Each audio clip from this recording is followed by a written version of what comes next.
Hi everyone! Tara magluto tayo ng ginataang kalabasa with sahog na manok. Ayan po ang ating spices, luya, sili at bawang at sibuyas.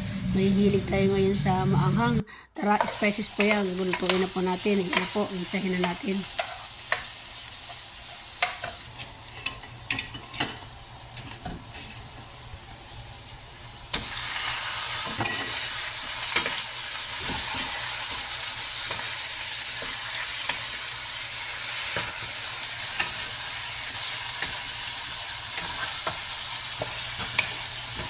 Hindi ko po na ipakita yung paminta at saka asin doon po sa video.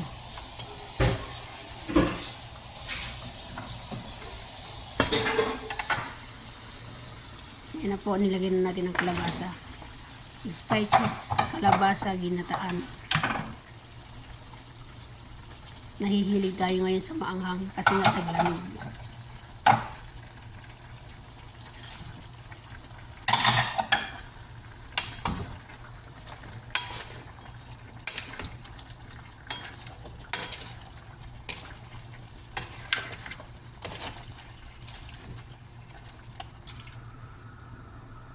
Yan, hinulog ko na rin po yung gata.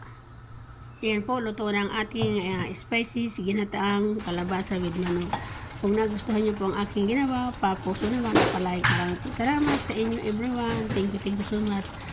Pa-comment lang kung saan po kayong bansa nanonood at para po mabalikan ko naman kayo. Maraming salamat everybody. Thank you so much. Bye-bye and God bless po. Bye-bye. Ingat kayong lahat. Love you all. Thank you.